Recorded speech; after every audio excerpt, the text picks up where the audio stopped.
देखिए, मैंने आज ये आप सबको मीडिया को इसलिए दावत दी कि मैंने फ़ैसला किया कि जुमे को लॉन्ग मार्च में अनाउंस कर रहा हूँ।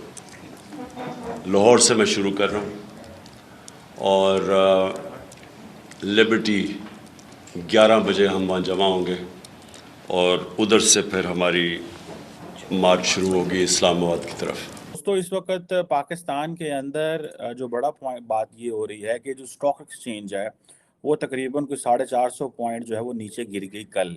और इसकी वजह, जो मेन वजह है वो ये है कि जो पाकिस्तान के साबिक वज़ीर आज़म इमरान खान साहब हैं, उन्होंने एक लॉन्ग मार्च शुरू किया है और उन्होंने मिलिट्री इस्टेब्लिशमेंट को टारगेट किया। उन्होंने DGISI को स्पेसिफिकली नाम लेके कहा कि तुम कान खोल के सुन लो। पाकिस्तान की तारीख में कभी लीडरशिप ने इस तरह की बातें नहीं की। इमरान खान इस वक्त इंतहाई पॉपुलर लीडर हैं अक्रॉस द पॉलिटिकल पार्टीज़। अगर आप देखा जाए across the political spectrum Pakistan में देखा जाए तो वो उनका जो वोट बैंक है, उनकी जो पॉपुलैरिटी है, जब से उनको हटाया गया है तो वो टॉप पे है। 3-4 बातें वो कर रहे हैं। एक बात वो ये कर रहे हैं कि इन्होंने मेरे जो कोलिशन पार्टनर्स थे उनको पैसे दे के ख़रीदा। दूसरा वो कह रहे हैं कि अमेरिका ने मुदाखलत की। तीसरा वो कह रहे हैं कि फ़ौज ने मेरे से हाथ पीछे खींच लिया और फ़ौज को मेरी मदद करनी चाहिए हुकूमत करने में, जो कि ज़ाहिर बात है कि इल्लेजिटिमेट किस्म की और इल्लीगल किस्म की डिमांड है। और अब ये सारी चीज़ें हैं जिसकी बेस के ऊपर वो दोबारा सड़कों पे निकल आए हैं और वो कह रहे हैं कि अगर आप इलेक्शन करवाएँगे तो मैं जो है लॉन्ग मार्च ख़त्म करूँगा, अगर इलेक्शन नहीं करवाते तो मैं लॉन्ग मार्च ख़त्म नहीं करूँगा। अवर की बात कर ली, अपने पड़ोस में तो देख लें जहाँ सियासी बम फूटा है वहाँ क्या।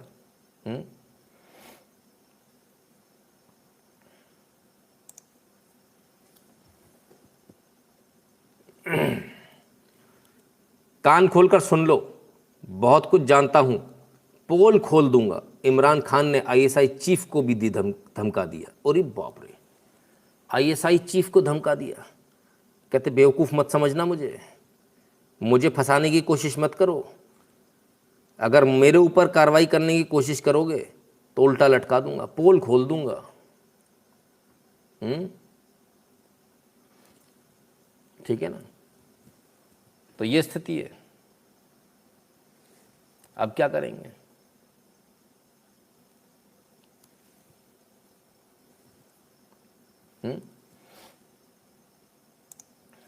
चलिए, ISI से कैसे बचेंगे इमरान खान? हजारों कार्यकर्ताओं को लेकर फिर सड़कों पर उतरे पूर्व पाक PM। मजा आ गया ये तो, कि बचेंगे कैसे? ISI तो अंदर डाल देगी, जेल में डाल देगी। लेकिन ISI के खिलाफ मोर्चा खोला, पहली बार किसी ने इतनी दम मारी है, हिम्मत करी है भाई। ये तो कमाल की बात है, तारीफ होनी चाहिए इनकी। कहते डेमोक्रेसी नहीं है, ISI करती सब गड़बड़। और मैं ISI से सहमत नहीं हूँ। मुझे जो है फंसाने का प्रयास हो रहा है, लेकिन मैं मानने वाला नहीं हूँ। सही बात है। नवाज की तरह भागूंगा नहीं, ISI की पोल खोल दूंगा, इमरान खान ने चेताया।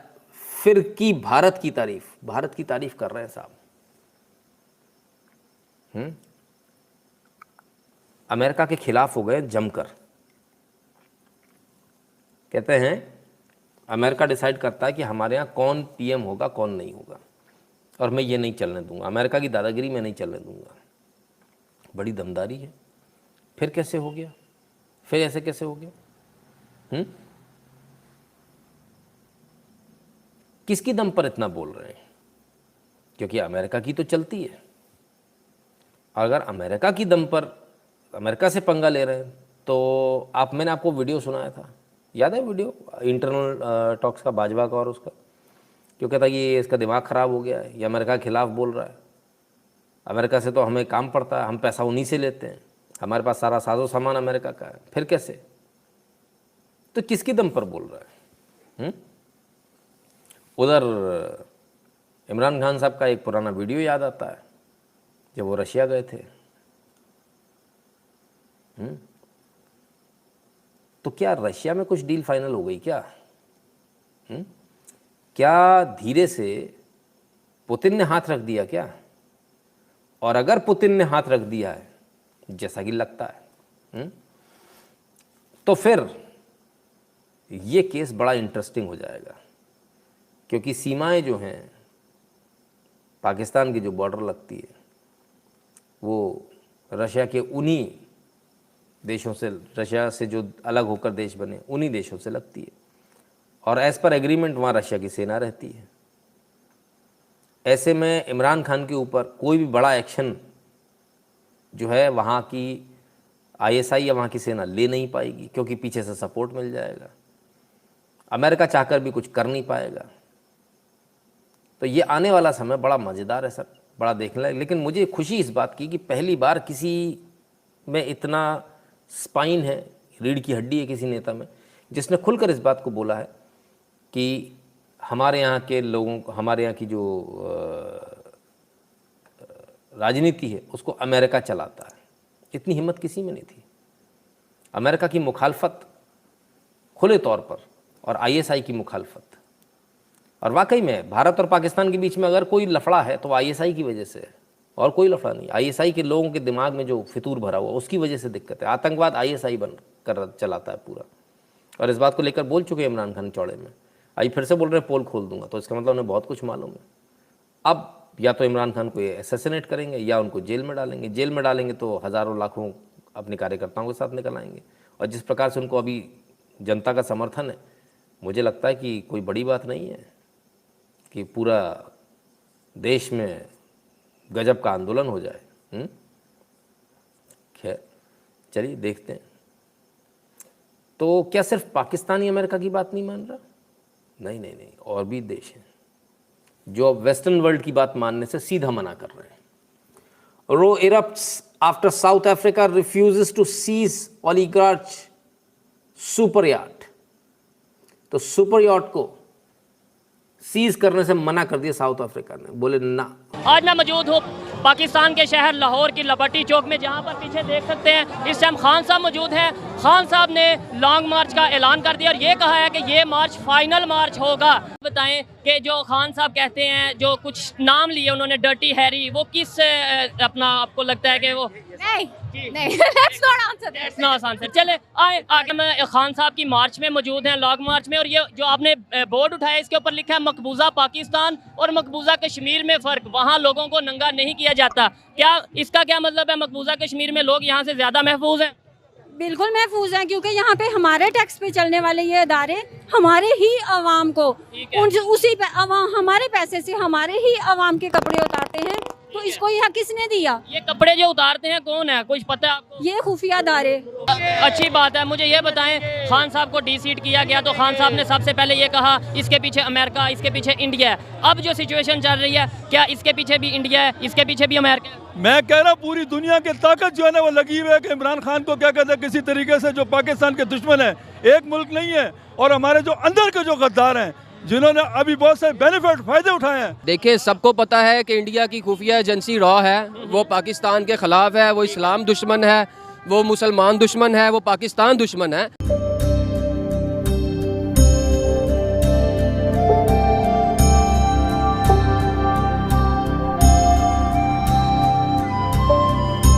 स्वागत है आपका हमारे YouTube चैनल भारत न्यूज पर। उम्मीद है आप सब स्वस्थ व्यस्त एवं मस्त होंगे।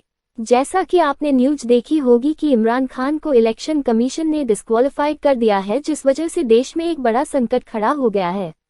पाकिस्तान के पूर्व प्रधानमंत्री इमरान खान ने आज़ादी मार्च का ऐलान किया है। पाकिस्तान में इमरान खान और सरकार के बीच चल रही सियासी जंग आर पार की लड़ाई में तब्दील हो चुकी है। इमरान खान की पार्टी पाकिस्तान तहरीक ए इंसाफ की ओर से शुक्रवार को शुरू हुआ आज़ादी मार्च लाहौर के लिबर्टी चौक पहुंच गया। यहां इमरान खान ने शहबाज शरीफ सरकार पर जबरदस्त निशाने साधे। उन्होंने कहा कि यह मार्च किसी राजनीति या निजी फायदे के लिए नहीं है, बल्कि देश की आज़ादी के लिए है। उन्होंने कहा कि मार्च का सीधा मकसद देश को आज़ाद करने के लिए है। अपने भाषण के दौरान इमरान खान एक बार फिर भारत की तारीफ कर गए। उन्होंने भारत की विदेश नीति को स्वतंत्र बताते हुए शरीफ सरकार की खिंचाई की। साथ ही उन्होंने अपने देश की खुफिया एजेंसी आईएसआई पर निशाना साधा और कहा कि वह एजेंसी की पोल खोल देंगे।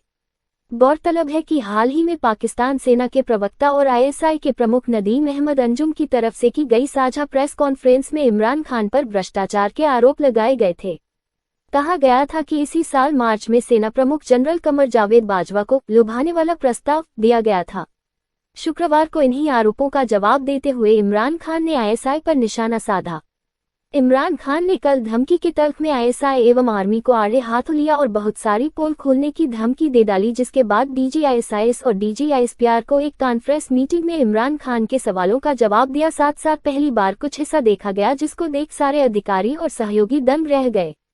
इमरान ने कहा, कल हुई सेना और आईएसआई की साझा प्रेस कॉन्फ्रेंस शेख रशीद के बयानों से ज्यादा राजनीतिक थी। उन्होंने धमकाने के अंदाज में कहा, ध्यान से सुनो डीजी आईएसआई, जो मैं जानता हूँ उस पर मैं सिर्फ अपने संस्थानों और देश के लिए चुप बैठा हूँ। मैं अपने देश को नुकसान नहीं पहुँचाना चाहता। जब हम संस्थानों की आलोचना करते हैं तो यह आपके भले के लिए होता है। मैं काफी कुछ बोल सकता हूँ और जवाब दे सकता हूँ, पर मैं इस संस्थान को कमजोर नहीं करना चाहता। इसमें डीजी आईएसआईएस की शक्ल पर 12 बजे हुए थे और आंखों में आंसू थे और आंखों के नीचे काले गद्दे देखे गए।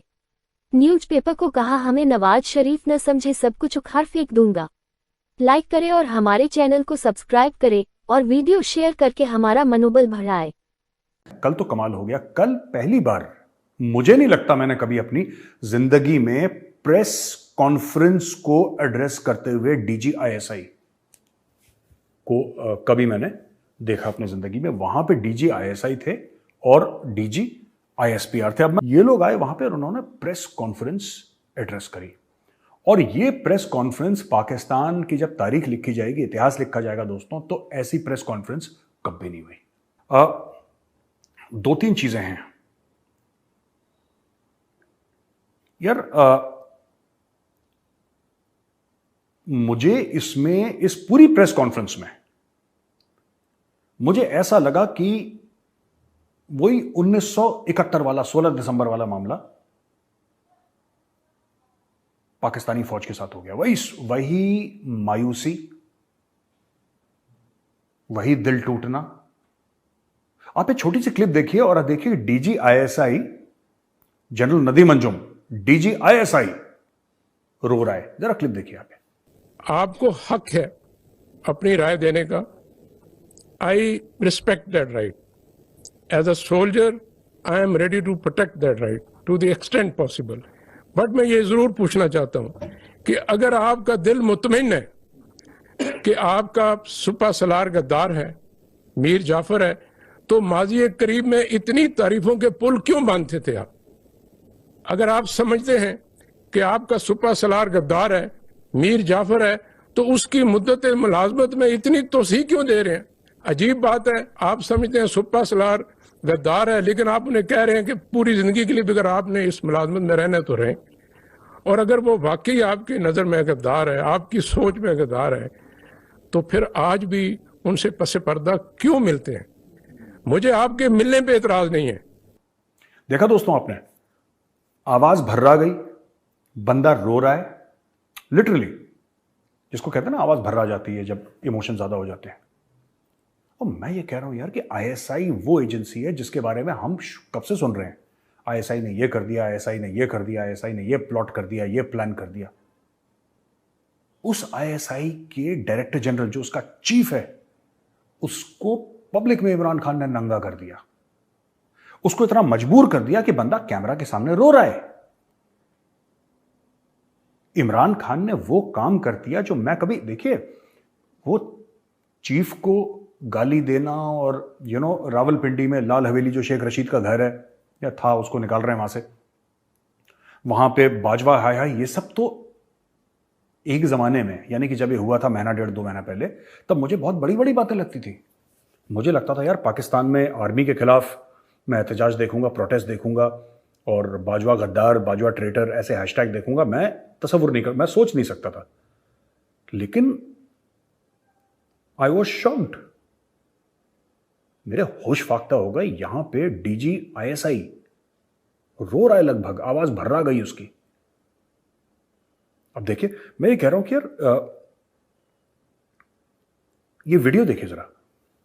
देखिए, इसमें 2 राय नहीं है कि आप किसी को मीर जाफर कहें, मीर सादक कहें, आपके पास कोई शवाहिद ना हो तो ज़हरी बात है, इसकी जितनी भी मजम्मत की जाए ये कम है। मैं आपको कहना चाहता हूँ कि ये बिल्कुल 100% झूठ पे बनाया गया नजरिया है। लेकिन आपको ये पता होना चाहिए कि ये नज़रिया बनाया क्यों गया। ये मीर जाफ़र कहना, मीर सादक कहना, गद्दार कहना, न्यूट्रल कहना, जानवर कहना इसलिए नहीं है कि मेरे अदारे ने, मेरी एजेंसी ने, आर्मी चीफ ने गद्दारी की है। ये इसलिए भी नहीं है कि उन्होंने कोई गैर आइनी, गैर कानूनी काम किया है। ये इसलिए है कि उन्होंने, उनके अदारे ने गैर आइनी, गैर कानूनी काम करने से इनकार कर दिया। यहां पे क्या क्या बोल रहा है DGISI, क्या क्या बोल रहा है DGISI? ये कह रहा है कि यार आपने हमारे साथ ऐसा करा, ये बुलाया, वो बुलाया, आपने न्यूट्रल बुलाया हमें।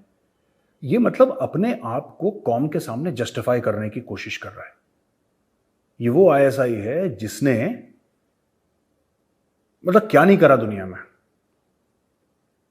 खुद के तख्ते पलट दिए, खुद के प्राइम मिनिस्टर्स को मुल्क से भगा दिया, पाकिस्तान पे बिल्कुल एक छत राज करा इसने, हुकूमत करी। वो ISI जिसने इंडिया में इतना कुछ गलत करवाया, टेररिस्ट वाकये जो भी है।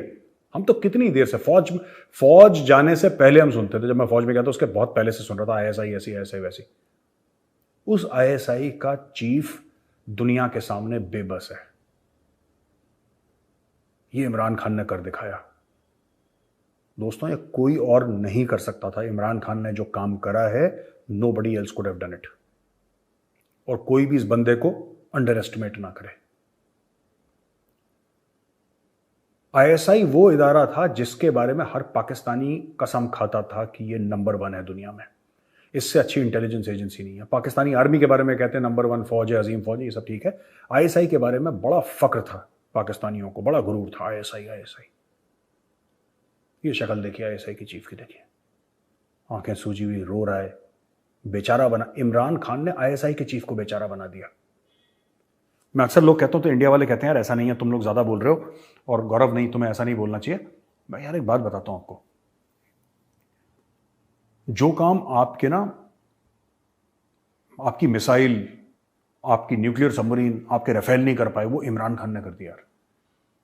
इमरान खान DGISI को घुटनों पे ले आया। मतलब बस DGISI ने हाथ नहीं जोड़े, बाकी जिसको कहते हैं ना कि छाती पीटना, विलाप करना, वो काम कर रहा पूरी प्रेस कॉन्फ्रेंस में।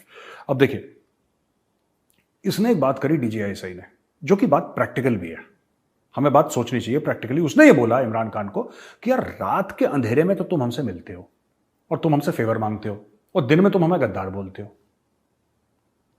रात के अंधेरे में तुम हमसे मिलते हो और हमसे आईनी और गैर आईनी, यानी कि जो संवैधानिक और असंवैधानिक बातें हैं, वो तुम हमसे मनवाने की कोशिश करते हो, कॉन्स्टिट्यूशनल एंड अनकॉन्स्टिट्यूशनल। हमसे कहते हो ये कर दो, ये कर दो, इसको फिक्स कर दो, ये कर दो, उसको उठा लो, ठीक है। लेकिन जैसी सुबह होती है तो लोगों के सामने फौज को गालियां देते हो, ये कैसे हो सकता है? फिर उसने बोला कि अगर आर्मी चीफ इतना ही बड़ा मीर जाफर है, इतना ही बड़ा गद्दार है, तो तुमने उसको क्यों बोला कि जब तक तुम्हें आर्मी चीफ बने रहना है तुम बने रहने दो, बस मेरी कुर्सी बचा के रखना, बाकी तुम्हें जो फ्री हैंड चाहिए तुम फ्री हैंड लो, तुम्हें जब तक आर्मी चीफ रहना है यार, तुम्हारी अगले 10 साल तक रहो, मेरी तरफ से कोई दिक्कत नहीं है, just make sure I am the prime minister, I will make sure you the army chief. तुमने ऐसा क्यों बोला? और तीसरी बड़ी बात उन्होंने ये बोली कि अगर आर्मी चीफ गद्दार है, ठीक है, आर्मी चीफ ट्रेटर है, आर्मी चीफ मीर जाफर है, तो तुम फिर आर्मी चीफ की तारीफें क्यों करते थे सबके सामने पहले कि आर्मी चीफ बहुत अच्छा है, हम लोग सेम पेज पे हैं, और जनरल बाजवा बहुत उनमें बहुत अच्छी अच्छी बातें करता था। अचानक जब से इसकी कुर्सी गई आर्मी चीफ को गाली देने लगा। तो इन्होंने 2-3 सवाल पूछे, जो कि मुझे लगता है कि ISI चीफ ने जायज सवाल पूछे, गलत नहीं।